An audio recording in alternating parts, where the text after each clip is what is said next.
Assalamualaikum warahmatullahi wabarakatuh. Alhamdulillahilladzi qala fi kitabihil karim. A'udzu billahi minasyaitonir rajim. Bismillahirrahmanirrahim. Wa huwas samiul basir. Shadaqallahul azim.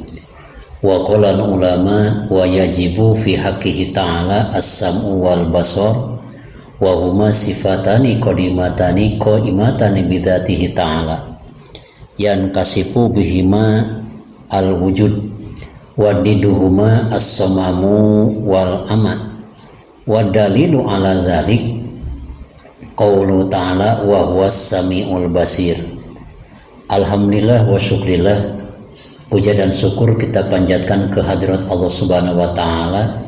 Salawat dan salam semoga dicurahkan kepada baginda Nabi besar Muhammad sallallahu alaihi wasallam. Sahabat channel Rahmatul Ummah yang saya cintai dan Allah muliakan, kita lanjutkan bahasan tentang ilmu tauhid, yaitu bersumber dari kitab Tijanud Darori karangan Syekh Ibrahim Al-Bajuri dan kitab Jauharut Tauhid yang ditulis dikarang oleh Syekh Ahmad Al-Azhuri.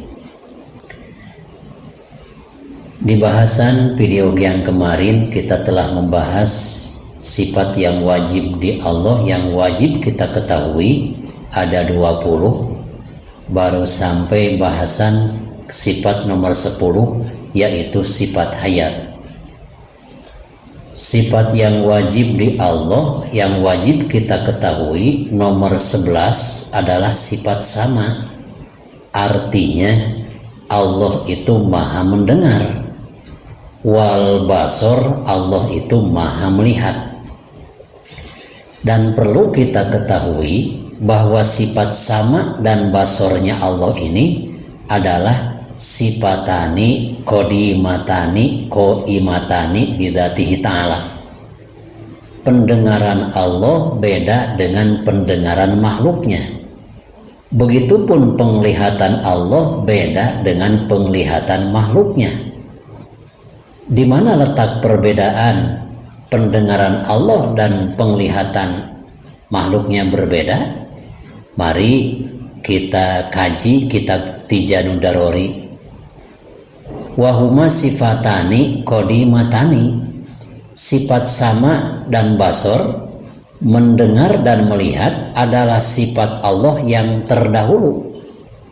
Jadi pendengaran Allah dan penglihatan Allah tidak ada awal, tidak ada akhir. Karena manusia bisa melihat ketika sudah lahir ke dunia. Allah Subhanahu wa taala, penglihatan Allah itu tidak ada awal dan tidak ada akhir.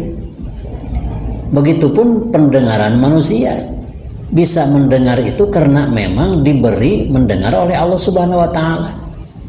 Nah, maka perlu kita ketahui juga bahwa pendengaran Allah itu adalah pendengaran yang hakiki. Bisa mendengar sesuatu bukan karena diberi pendengaran, karena pendengaran Allah itu qaimatun bidzatihi ta'ala, berdiri sendiri. Juga perlu kita ketahui pendengaran Allah itu bukan dengan telinga, seperti bahasan kita yang telah lalu dalam bahasan sifat mukhalafatul lil hawadisi. Allah Subhanahu wa taala tidak punya tangan, tidak punya telinga, dan tidak punya mata. Karena yang punya mata dan punya telinga itu adalah makhluknya. Walaupun Allah Subhanahu wa taala tidak mempunyai telinga dan tidak punya mata, tapi Allah maha mendengar. Karena pendengaran Allah itu bukan dengan telinga. Karena apa? Kalau kita mendengar dengan telinga, tentu ada sesuatu suara yang didengar agak kurang jelas. Bahkan semakin tua usia kita, pendengaran semakin berkurang. Jadi ada kurangnya. Kalau Allah Subhanahu wa taala mendengarnya bukan dengan telinga. Karena telinga itu akan kena dengan tuli. Nah, juga wajib kita yakini bahwa penglihatan Allah itu Allah maha melihat, melihatnya bukan dengan mata. Karena melihat dengan mata akan kena tidur, akan kena sakit mata, dan akan kena juga dengan penglihatan yang kabur.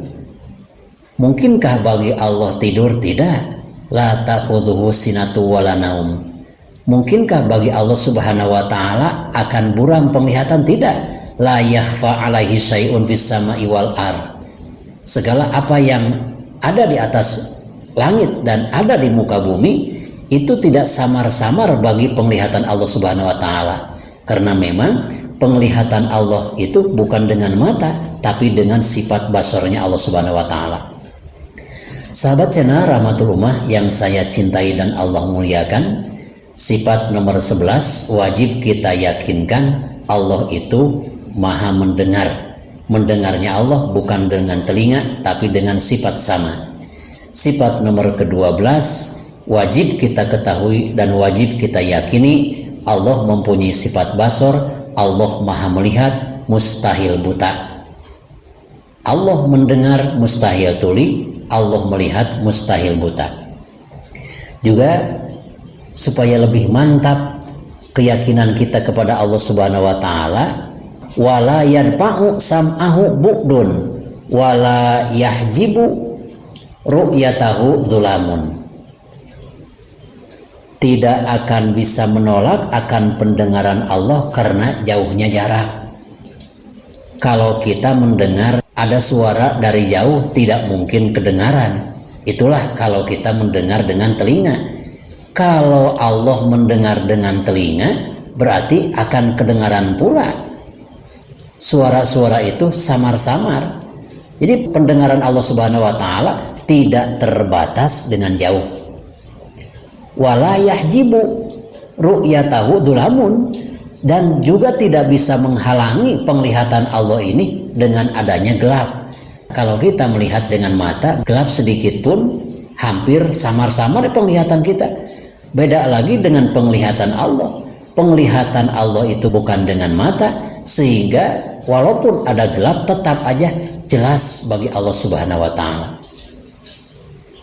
Apa dalilnya?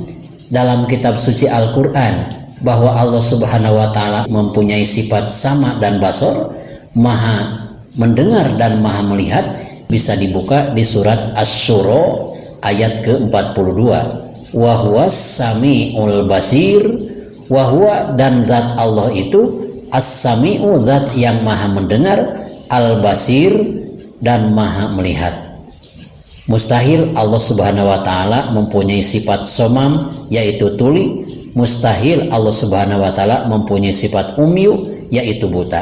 Sahabat channel Rahmatul Ummah yang saya cintai dan Allah muliakan, mudah-mudahan segala apa yang telah saya sampaikan yang ada hubungannya dengan ilmu tauhid, menerangkan tentang sifat 11 dan 12 sifat yang wajib di Allah, sifat sama dan basor, mudah-mudahan semakin menguatkan kita tentang ketauhidan kepada Allah Subhanahu wa taala. Hudma sofa wada ma kadar billahi fi sabilil haq. Wassalamualaikum warahmatullahi wabarakatuh.